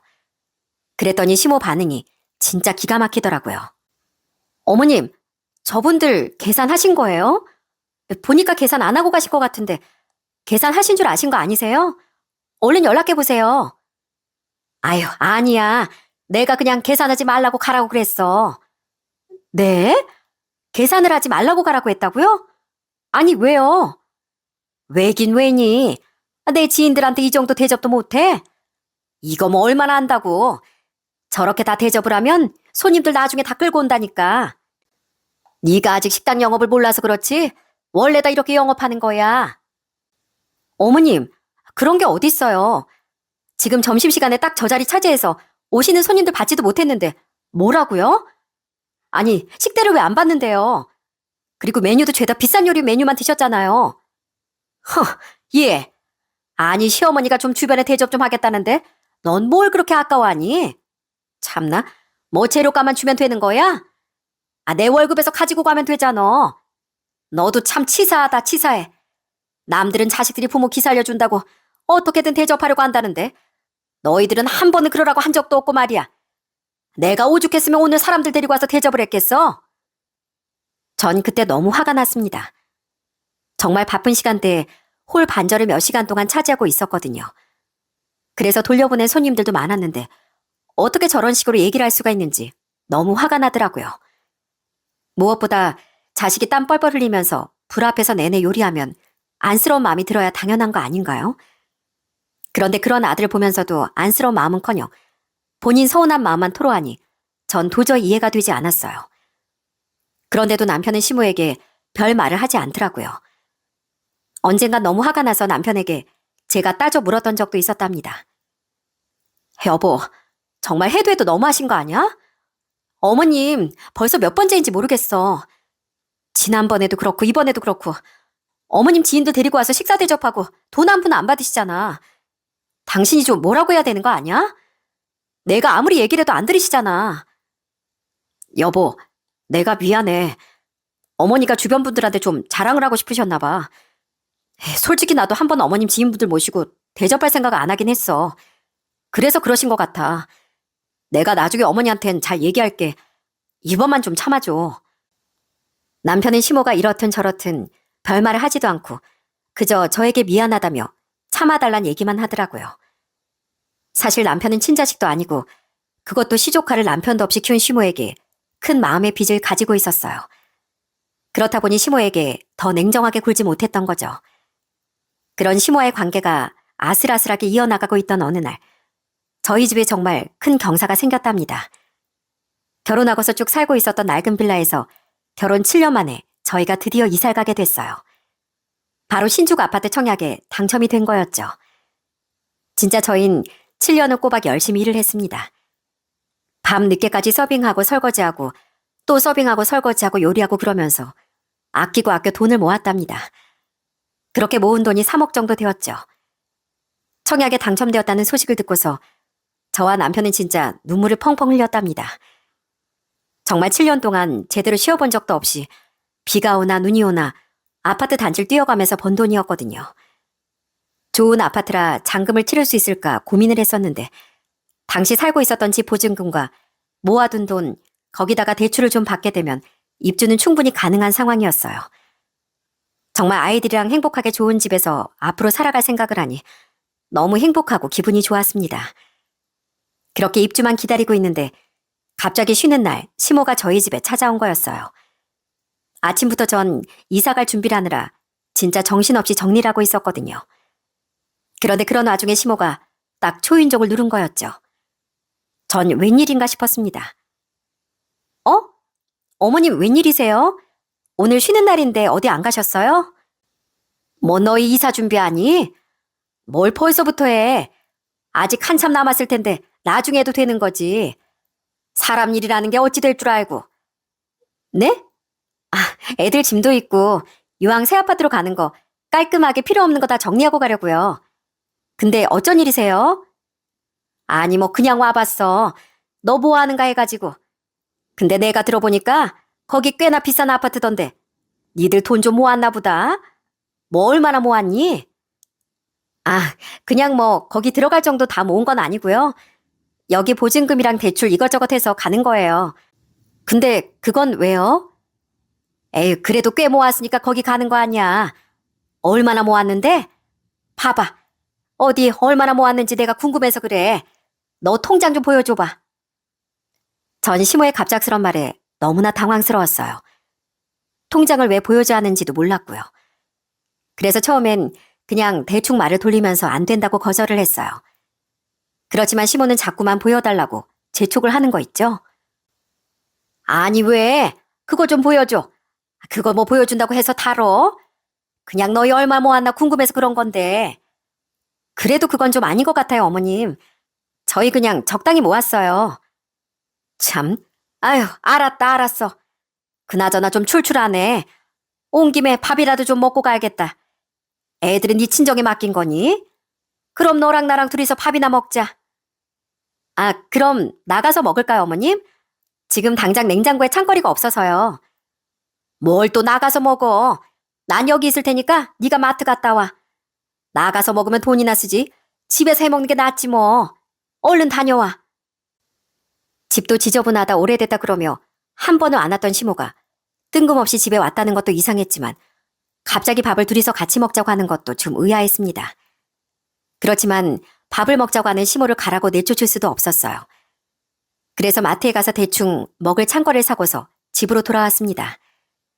그런데 집에 들어가자마자 전 정말 경악을 금치 못했어요. 그 이유는 시모 손에 들린 것 때문이었죠.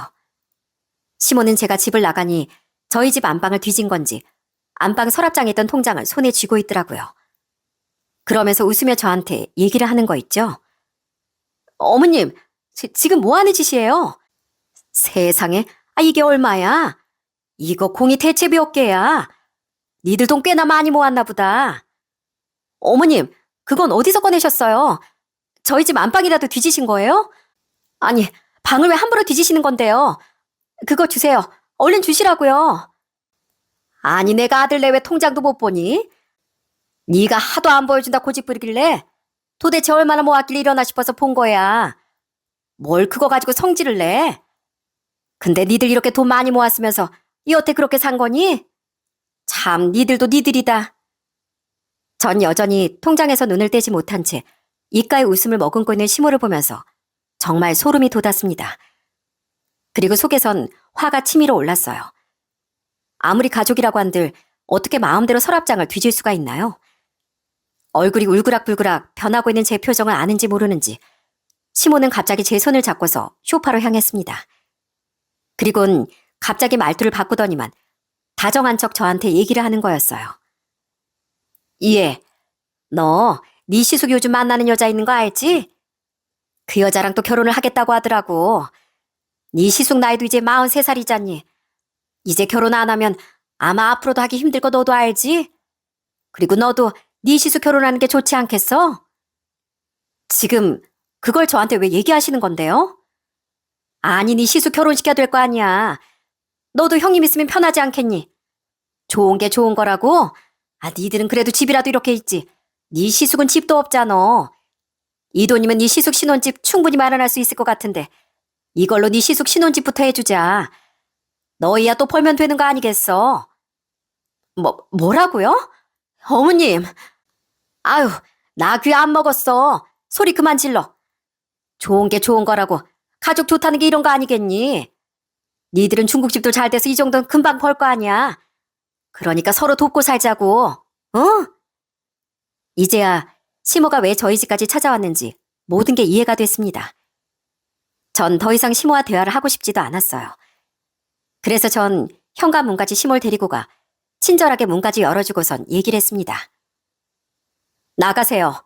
나가시라고요. 그 얘기하시라고 지금 여기까지 오신 거예요? 어떻게 저희가 그 돈을 모은 줄 옆에서 뻔히 보셨으면서 그런 소리를 하실 수가 있어요? 이 집도 저희 두 사람 힘으로 마련한 집이에요. 어머님 손 한 번 빌리지 않고 저희 스스로 마련한 집이라고요. 더 이상 전 할 말 없으니까 나가세요. 당장 가시라고요. 뭐? 너 지금 이 시애미더러 나가라는 거야? 아니 어떻게 며느리가 시애미를 쫓아내? 시어머니요? 어머님은 진짜 절 며느리라고는 생각하시는 거예요? 어머님한테 자식은 아주버님 한 명뿐인 거 아니셨어요?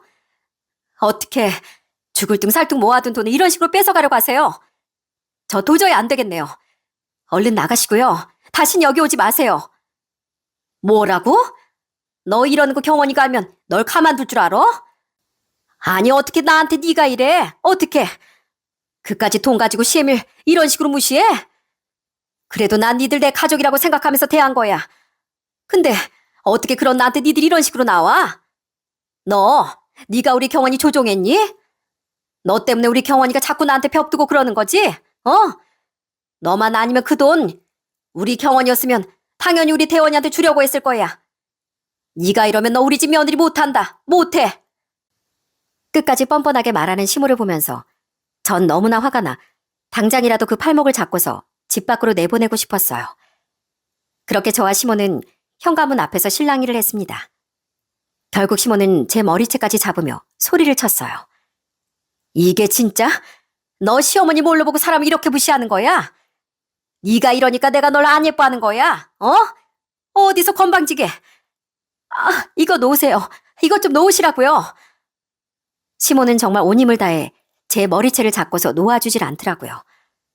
그래도 전 저보다 나이도 많으시고 고령이시니 섣불리 뿌리치지도 못했는데 어찌나 힘이 센지 시모는 끝까지 놓질 않더라고요. 그리고 그때 현관문을 벌컥 열고 들어온 사람이 있었어요. 그 사람은 바로 남편이었습니다. 시모는 남편을 보자마자 갑자기 머리채를 잡던 손을 놓고선 표정을 바꿔 불쌍한 척 남편에게 얘기를 하더군요. 그 모습을 보고 어찌나 소름이 돋던지 한숨이 절로 나왔습니다. 아이고 경원아, 이것 좀 봐라. 이것 봐. 네 처가 나 이렇게 내쫓는다. 내가 뭐 좀 부탁했다고 이러는 것 좀 봐라. 내가 말했지? 네 처 장난 아니라고. 아이 어떻게 나한테 이럴 수가 있니? 나가세요. 나가세요 어머니. 나가라고? 너 나한테 나가라고 한 거야? 네 어머니. 나가세요. 이제 제발 좀 그만하세요. 언제까지 절 이렇게 압박하실 건데요? 남편의 말에 저와 시모는 정말 당황스러울 수밖에 없었습니다. 지금껏 시모가 아무리 뭐라 그래도 별 반응을 보이지 않았던 남편이었기에 저렇게 냉정하게 나올 거라곤 상상도 못했거든요. 그건 시모도 마찬가지였고요. 그런데 남편이 냉정하게 나가라고 하니 당황스러울 수밖에 없었죠. 그리고 시모는 그런 남편의 태도에 화를 내기 시작했습니다. 뭐? 경원이 너 어떻게 엄마한테 그런 말을 해? 넌 네 처가 나한테 무슨 소리 했는지 알기나 해? 이것 봐, 엄마 얘기는 안 두고 네 처만 보이는 거지? 엄마요? 절 아들이라고 한 번이라도 생각은 하셨고요. 이제 제발 좀 그만하세요.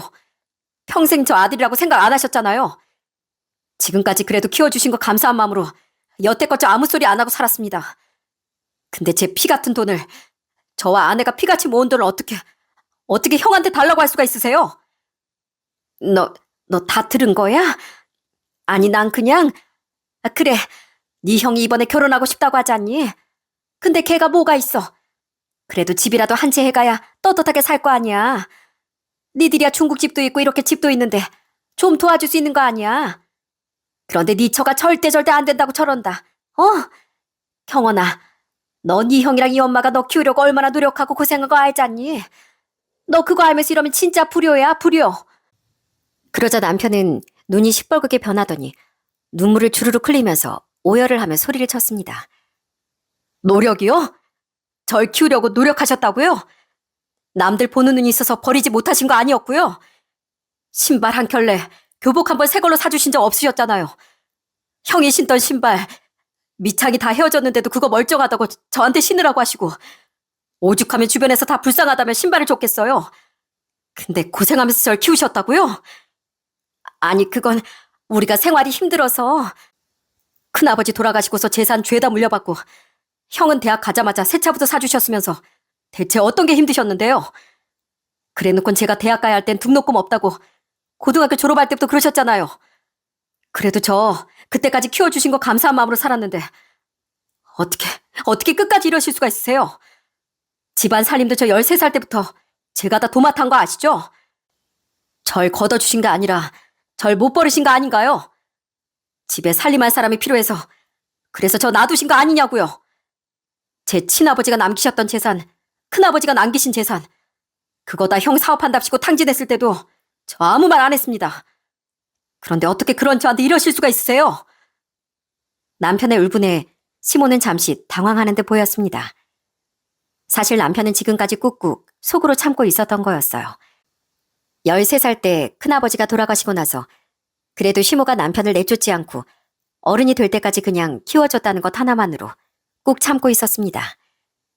온갖 차별과 핍박을 받으면서도 그래도 시모가 자신을 자식으로 생각하겠거니 그렇게 희망을 갖고서 지금껏 버텨왔던 거였어요. 그런데 남편은 시모가 저한테 하는 행동들을 보면서 결국 그 희망이 거짓이라는 걸 알게 된 거였습니다. 너 어떻게 엄마한테 어떻게 큰 소리야? 어떻게 너 클 때까지 피 한 방울 안 섞인 널 걷어준 엄마한테 그래? 네, 그것 때문에 여태껏 참은 거예요. 그게 아니었으면 저 진작에 어머니 안 봤어요. 그런데 이젠 도저히 안 되겠네요. 제가 할 도리는 지금까지 다 한 것 같습니다. 여태껏 그래왔듯이 어머닌 저 아들로 생각하지 마세요. 저 역시 어머니는 없다고 생각할 테니까요.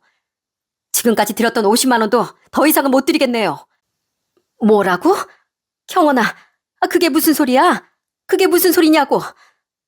말 그대로 영 끊겠다고요. 그리고 오늘부로 어머님 해고합니다. 해고라니? 어떻게 날 해고해? 왜 날 해고해? 내가 뭘 했다고 그럴 수가 있어? 제가 모를 줄 아셨어요? 지금껏 사람들 끌고 와서 음식값도 계산도 안 하고 계속해서 음식 퍼다 준 거 제가 모를 줄 알았냐고요. 거기다가 사람들이 음식값 계산하겠다고 현금으로 준 거 그거 다 가지고선 저희한테 결제도 안 하셨잖아요. 그런 직원 저희는 필요 없습니다. 여기서 당장 나가세요. 못 나가. 내가 왜 나가니? 나 절대 못 나간다. 내가 왜 내 발로 여길 나가? 절대 못 나가. 용돈 끊겠다고 하는 거 취소하고 해고한다는 것도 당장 취소해. 어떻게 감히 나한테. 그렇게 시모는 끝까지 저희 집에서 나가지 못한다며 고집을 피우더라고요. 그리고 그때 열린 현관문 밖에서 누군가가 들어왔어요. 그건 바로 경찰이었습니다. 아, 계십니까? 실례하겠습니다. 여기 신고받고 왔는데요. 신고가 들어와서요. 예? 뭐라고요? 신고요? 예, 아가. 네가 신고한 거야? 네, 제가 신고했어요. 어머님 아까 제 머리채 잡으시고 휘두르신 거 기억나시죠? 저 이대로 못 살아요. 그래서 제가 신고했습니다. 뭐라고? 아니, 어떻게 넌 시애밀 신고해? 어떻게? 뭐 자세한 얘기는 서해 가서 하시고요. 일단 신고가 들어왔으니까 같이 좀 가시죠. 나오세요. 아니, 그게 아니라요. 가족끼리 얘기를 하다 보면 좀 오해가 생길 수도 있고. 오해요? 어머님, 제 머리 상태 보시고도 그런 얘기가 나오세요? 이거 보세요. 여기 머리 빠진 것 좀 보시라고요. 그렇게 경찰에게 제 머리 안쪽을 보여주자 경찰도 이건 아니라는 듯 고개를 저으며 시모에게 냉정히 얘기를 했습니다. 이건 그냥 오해라고 볼 수는 없겠네요. 일단 같이 서로 가시죠. 예? 아유, 경원아. 엄마 진짜 경찰서 가야 되니? 네가 좀 알려봐라. 네, 가세요. 지금껏 저 무시하고 차별한 건 그렇다 치더라도 제 아내한테까지 이렇게 손대는 건 저 용서 못합니다. 가서 조사 받으세요. 결국 남편의 냉정한 말을 들은 시모는 멍한 표정으로 경찰의 손에 이끌려 경찰서로 향하고 말았습니다. 그렇게 시모가 나가자 저와 남편은 그 자리에 털썩 주저앉았어요. 그리고 전 남편의 등을 토닥이며 위로해줬습니다. 그날 저녁은 오랜만에 남편이 좋아하는 김치찌개 끓여서 남편과 술 한잔 마시며 많은 얘기를 나눴거든요. 남편의 어린 시절 얘기를 들어보니 참 눈물겹고 슬픈 일들이 많았더라고요. 큰아버지인 시부가 계실 땐 시모도 자신에게 참 잘해줬다며 남편은 씁쓸하게 얘기를 꺼냈습니다. 어머니도 처음부터 저러신 건 아니야. 아마 형이 일이 잘 안 풀리니까 점점 내가 꼴 보기 싫었겠지. 주변에서 내가 안쓰럽고 가여우니까 자꾸만 더 신경 써줬거든. 형은 대학도 보내고 유학도 보내고 사업도 하라고 자금도 다 대줬는데도 다 말아먹으니까 그 화를 나한테 괜히 쏟으시더라고. 어릴 땐 그냥 걷어주시는 것만으로도 감사했어. 커선 그 보답을 해야 한다는 생각만 했었는데 당신한테 그러는 걸 보고선 이건 절대 아니다 싶더라고. 미안해 여보. 남편은 친부가 돌아가신 후 7살 때부터 13살 때까지 받았던 사랑을 잊지 않고 그 기억으로 남은 20살 때까지 버텼던 거였습니다. 시모가 자식으로 생각하지 않는다는 걸 알고는 있었지만 어릴 적 기억이 너무나 감사하고 고마워 그런 시모를 냉정하게 대하지 못했다고 했어요. 그러면서 저한테 사과를 하는데 전 그런 남편을 그저 꼭 안아주었답니다. 그리고 경찰 조사를 받으며 시모의 행포는 증거가 너무나 뚜렷하게 남아있었어요. 그때 저희 집 현관엔 애들 안전을 위해 홈 CCTV가 달려 있었거든요. 마침 딱 시모가 현관 앞에서 제 머리채를 잡아준 덕분에 그 증거가 아주 또렷이 남게 되었죠. 증거도 있으니 시모는 자신의 행동을 부인할 수도 없었습니다. 그날 이후 남편은 정말로 냉정하게 시댁과 연을 끊어버렸어요. 그랬더니 나중엔 시모가 저희를 찾아와 정말 애걸복걸 애원하기도 했습니다. 아가, 며느라, 내가 그땐 정말 미쳤었나 보다. 정말 미안하다, 미안해. 제발 좀 합의 좀 해다오. 이거 벌금이라도 나오면 나 정말 큰일 나. 제가 왜요? 여기 오셔서 이러면 안 되는 거 모르세요? 합의는 없습니다.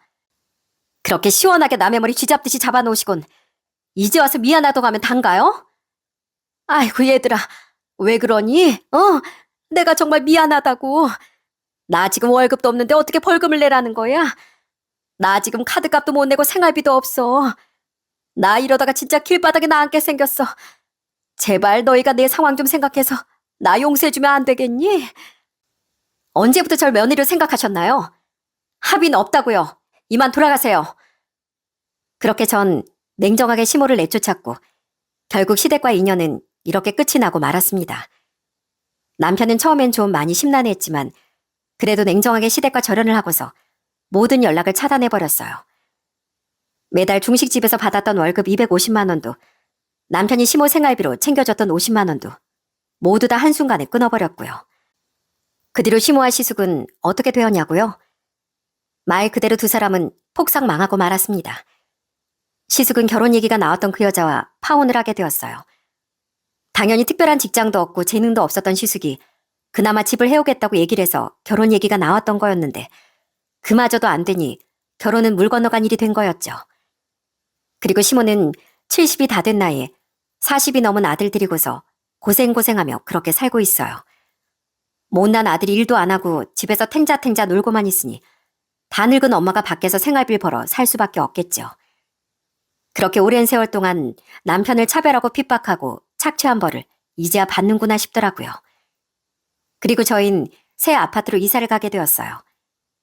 새 아파트로 입주하면서 저희 두 아들 방도 각자 만들어주고 이제 물세 걱정, 벌레 걱정 없이 편하게 지내고 있답니다. 남편은 지금도 매일같이 늦은 시간까지 중국집을 운영하면서 열심히 일을 하고 있어요. 사실 이제 집도 마련했으니 좀 여유를 가져도 되는데 전보다 더 열심히 하길래 한 번은 제가 물어봤던 적도 있었습니다. 그랬더니 남편이 하는 말이 뭔지 아세요? 여보, 난 우리 애들이 어딜 가도 기죽지 않고 당당하게 살았으면 좋겠어. 아빠가 중국집 하더라도 남들한테 손가락질 받지 않고 아빠 일을 자랑스럽게 생각하면서 그렇게 살았으면 좋겠어. 내가 지금 집을 샀다고 해서 일을 제대로 안 하면 난 우리 아들들한테 부끄러울 것 같아. 그래서 난 내 힘이 닿는 날까지 부끄럽지 않은 아빠가 되려고 노력하려고. 누구보다 가족을 사랑하고 아끼는 이런 남편을 제가 어떻게 사랑하지 않을 수 있겠어요? 이렇게 든든한 남편을 전 평생 옆에서 응원하면서 저희 두 아들과 함께 행복하게 잘 지내보려고요. 저희 부모님은 여전히 서로 친구처럼 잘 지내시고 제 두 남동생도 각자 일을 하면서 삶을 잘 꾸려나가고 있답니다. 이번 사건을 통해 제가 느끼게 된 건 아무리 가족이라고 해도 서로를 깎아내리고 무시하는 관계는 끊어내야 한다는 걸 알게 되었어요. 어릴 적 저희 부모님이 서로를 1순위로 생각하며 위해준 것처럼 가족이라는 건 서로의 허물이 있어도 보듬고 감싸주면서 위해주는 게 가족이라는 걸 다시 한번 느낄 수 있었고요. 제가 저희 남편과 계속 중국집에서 같이 일하면서 참 남편이 대단하다고 느꼈던 게 항상 늘 같은 시간에 나와 똑같이 열심히 일을 한다는 거였어요. 남편은 본인이 잘난 것도 잘하는 것도 없다고 말하지만 전 이런 남편의 장점을 똑똑히 알고 있습니다. 그건 바로 성실함이에요. 재능은 인생의 출발선을 앞당겨주지만 결승에 도달하는 힘은 꾸준함과 성실함이라고 생각합니다. 성실함 앞에선 그 어떠한 재능도 오래 버티지 못한다는 걸 전 알고 있거든요. 그러니 여러분들도 지금 하고 있는 일을 포기하지 마시고 열심히 꾸준히 도전해 보시길 바랍니다. 언젠간 여러분이 흘린 땀방울이 값진 보물이 될 거라고 생각해요. 지금까지 제 사연 들어주신 분들께 정말 감사드립니다. 앞으로 저희 가족은 더 행복하게 살기 위해 노력해 보려고요. 그러니 여러분들도 행복한 삶을 잘 꾸려 나가 보시길 바랍니다. 감사합니다.